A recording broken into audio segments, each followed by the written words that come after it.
Hey guys, Anthony 4x4 Diesel. We've got this engine here on the back of the ute. When you get an engine, there's a whole heap of other components you need. I was just going to quickly, slowly go through all of these. Quick bit of information for you. We've got a new playlist there. So if you've got a cracked piston or you think you might ever have one, check out all the videos there's a playlist called Cracked Pistons. So check all that out. Get yourself educated and equipped to deal with it. And we've got a new system now of free engines. Free engines, we're working on get everyone free engines. We're working on helping everyone get a free engine, but there's information you might need if it doesn't work out for you with the free engine, or even if it does, because you may need to replace it yourself and then you might need to go to small claims afterwards. But as we mentioned in other videos you may not have seen yet, we're going to pay application fees for small claims. We're going to pay days if you got to spend a day, whatever the case may be, as described in the other videos, and there'll be more information on that. So there's funds available. It's a bit of a Daniel Andrews thing, giving away money, but we've actually got the money to give away. That's the part that's different.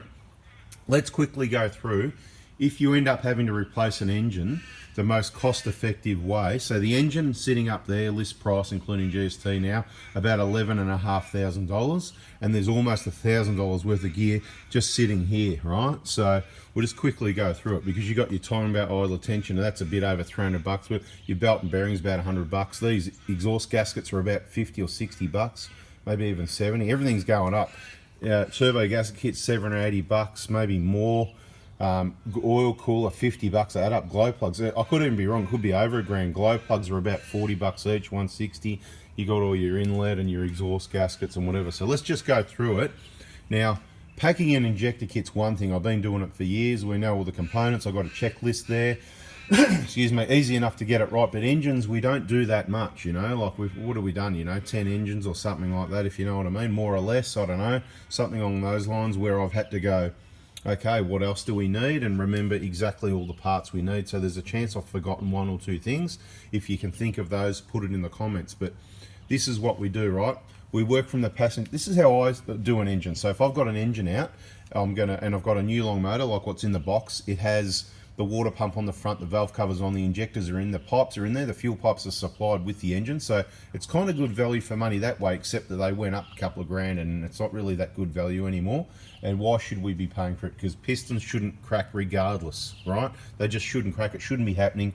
And Toyota certainly can afford to pay for it more than most clients, if you know what I mean. And why should they? It's not even about who can afford it. So this one's to go through. There's going to be a whole heap of it. There's a new playlist there called Free Engines. Free Engines. So check out that playlist. I'm only going to put in the videos that I think are most relevant, information, and there's going to be lots of short videos that could be helpful for you to understand to help you get your free engine. So I'm going to put a bit of time into that. So I hope you like it. Subscribe, turn the bell on so you don't miss out on all this stuff. And yeah, smash the like button, because I'm spending the time here trying to help you out. So let's do front of the engine first. Actually, let's not do that. What I was saying was, when I've got an engine, I normally work around from one side to the other, kind of like the exhaust side. I'll take off the, you get the turbo, the exhaust manifold, the thermostat housing, all your alternator brackets and stuff like that. Now, you can't buy an O-ring for the crank sensor, which is down the bottom at the crankshaft, right? On, the exhaust side a little bit, down here. So you either can get ripped off and buy a whole sensor, which is a couple $100, which you don't do because there'd be nothing wrong with it, or you just need to source an O-ring, right? They might not be leaking. You might be able to just put some RTV on it, but generally, if you can just source your own O-ring in your own O-ring kit, or go to the shop, go to the bearing shop. Usually a bearing shop sells O-rings, and say, look, I need to match this one. So because they can just sweat a little bit, or you can just chuck it in and she'll be right, mate. Should be right anyway, but because it probably won't leak. It's slight sweat sometimes. Okay, so working from the exhaust side, what do you need? You need the exhaust manifold gasket, right? Now I'm going to say the wrong words here. I'm going to say inlet when because I do this all the time, that. But this is definitely the exhaust manifold gasket, right? You can reuse a lot of these gaskets, but we just like to replace. It's a new engine. Sometimes you can reuse glow plugs. We'll get to that, but just put new. Don't touch the glow plugs on a 1kd normally, but when you're putting a new engine in, you put new glow plugs. They should just come with it. They come with bloody injectors. Why wouldn't you just bring it with glow plugs as well? Anyway, exhaust manifold gasket on that side. The turbo gasket kit's really good. Now that varies a little bit in part number from on different engines, but I can tell you this kit's the cheaper one and it's got everything in there that you'll need. The other one that's a bit dearer, it's got the exhaust gasket in there as well. I kind of don't understand why they supply, you know, this engine's got an exhaust, needs an exhaust gasket as well. But anyway, so exhaust manifold, turbo kit, this little gasket, I can't remember what it's called, you know, just on that water pipe down the bottom. So we've got another video detailed with more part numbers, so this is why you subscribe, turn the bell on when it comes out, then you can save it or put it aside to your favorites or like it or liked videos. That's why you don't like anyone else, just like the ones you like, if you know what I mean, and then we'll save them. There must be a way to do it. I'm not that good with YouTube or anything anyway, I'm just trying to help. Anyway, that little gasket, you want a thermostat O-ring or thermostat gasket. Now some people are saying, what about the thermostat? Look, we don't see any problems with thermostats. And people are going, oh, but you know, it's just you put a new engine, you put a new radiator, you put a new thermostat. No, you don't. We don't see problems with thermostats. And on one engine that we replaced, we put a new thermostat and it's 2 degrees out. So the new one's out and the old one was fine. So for lots of reasons, we don't replace the thermostat. If it's idling at 83, there was never an issue, don't change your thermostat. It'll come out, it'll be looking like new, just needs an O-ring, okay? But you can do whatever you like, just my advice. I wouldn't change it. As I said, we changed one, and now it's like the engine's, you know, idles at 2 degrees higher. Anyway, whatever. Just to recap, on the exhaust side, exhaust manifold gasket, turbo kit, thermostat housing or thermostat O-ring, thermostat O-ring, thermostat gasket, whatever you want to call it, right? And that little gasket that goes at the bottom of the pipe. Again, you could reuse a lot of this stuff. I wouldn't do it, especially on the turbo, especially on these things. They're hard to get to, you don't want to leak. Just replace all of that, definitely, right? Okay, moving, let's go to the front because we're working around. So the front, obviously you may as well have a, unless you've recently, if you've recently replaced it, it's a waste to throw this gear away, so you'd reuse it. But this engine hasn't been replaced, well the timing belt probably was, but probably not this gear.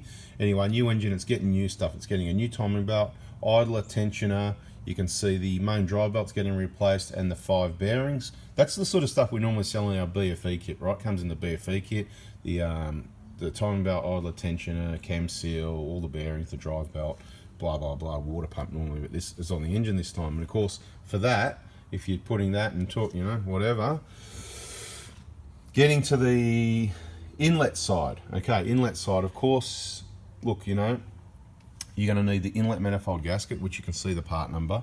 You're going to need that little fuel return line gasket from, you know, it goes on the back of the head where you put your fuel return line. So that covers the gasket and that. You've got the one that goes under the elbow, you've got the one each side of the Ejac valve, you've got the one at the throttle body. You only need one of these, you can use 2, whatever, a couple of different choices, doesn't matter which one you use. At the Egr Cooler, where it comes out of the head, you know, where most people put their plate with a 7mm hole, yes, it works really well. And bottom of the Ejac valve. So that's all your intake gaskets other than this one, which we'll get to in a minute. Let's get to it right now.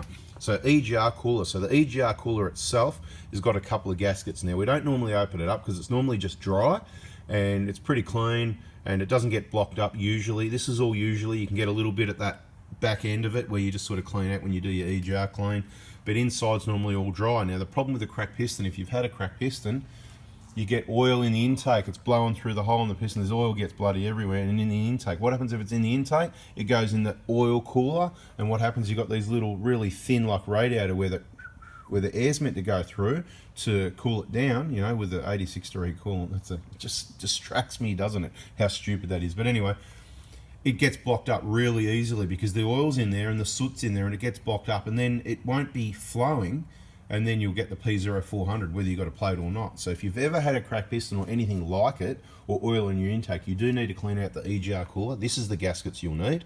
Okay, replace them. You can reuse them. People open up, this black stuff flakes off sometimes if you put it back exactly how it was. I've never heard of one leaking. They're stainless steel, but just replace them with new ones. We're going to include that in this kit for Greg. Just, mate, you know, do you know, this engine and all these parts, mate, cheap as chips. Anyway, we're doing deals here. We're doing deals. Doesn't matter what the deal is. So that's what you'll need. You must clean out the Ejac Cooler. So you've got to take the bolts off. You've got to open up completely. You won't be able to see through it because it's got that bent pipe at one end, but the other end you'll have everything off. You need to get heaps of degreaser in there, shake it around, let it soak. You need to keep washing it till it comes out, till everything's coming out clean and you know nothing's left in there. So you know you've got a full flow, right? Because otherwise, P0400, I'm telling you, you're going to need to spend some time on this. They're hard to clean. Okay, so we've done the inlet, all that. So the water outlet, you know, up the top that people think the thermostat housing on the top up there on the passenger side, that's water outlet gasket, right? You need that. You need the oil cooler, that's that alloy thing, the oil cooler, that's where your oil filter goes. You know that big alloy thing, it's one piece. That's this gasket in here, right? That's not just a piece of cardboard to throw in the bin, right? So don't accidentally throw that in the bin. Glow plugs, new glow plugs, right? If you're going to put a new engine, you put new glow plugs. We covered that, so we covered that. Okay, then you've got your vacuum pump and your vane pump. On the vacuum pump, there's a couple of gaskets. There's a small one, right? And there's a big one. And these vary a little bit on a couple of engines, 120s, 150s, whatever.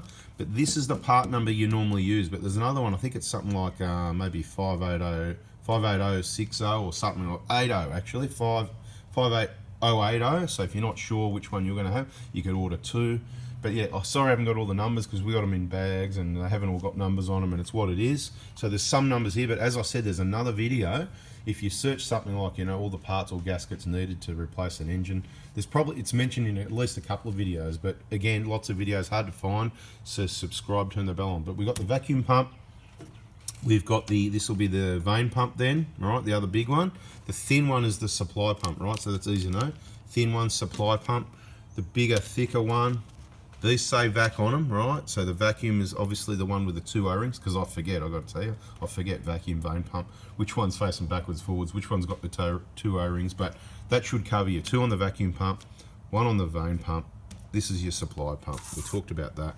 So that's it. Obviously you need coolant, you need oil. The engine will have a little bit of oil in it. They oil things as they put it together. Heap of oil on this, that and the other. It ends up in the sump, so you probably find a few 100 mil and that's it, based on averages. But then they could do anything. They could pour a couple of litres in there. They could do, so check your oil. Don't start the engine. Obviously it's pre-oiled, so it's going to be okay to turn it over.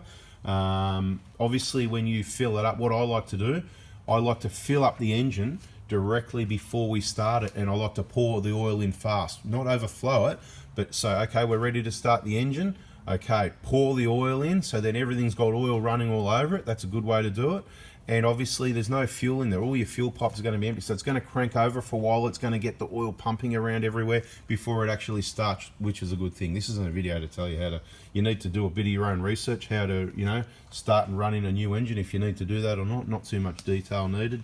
But this is, you know, so with the coolant, genuine coolant, if we all use the same super long life genuine coolant, it's not bad value for money. It's only about 60 to 80 bucks worth, depending where you are, maybe 90 or 100 if you got the West Coast tax, whatever. But 100 bucks for 2 bottles of coolant that you only change every 2 years, you know, and that's what I recommend on older vehicles. The first one, it's 6, 7, 8 years, whatever. Everything's clean and new. Once you've done that, you never get it all out. Don't introduce water and contamination and wrong coolant. Let's use all the same stuff. This is where I'm supporting Toyota. It's good stuff, let's use it. You can see all genuine parts here. That's what I support, the genuine engine, but I don't support the price, and I don't support that people have got to pay for it, because it shouldn't happen. Hopefully this video has been helpful.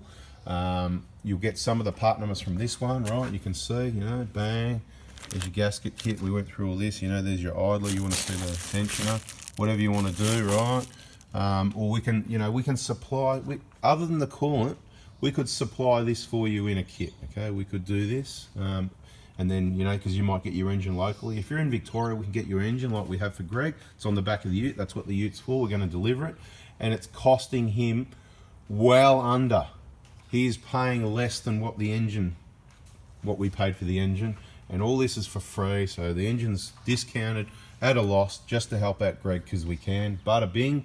Hopefully everybody loves that. I love it, but we're not going to do it too much from now on. We've got a new system, and if you want to know what the new system is, you need to watch the videos, subscribe, turn the bell on. It's going to be a lot of things called free engine, another free engine detail, whatever.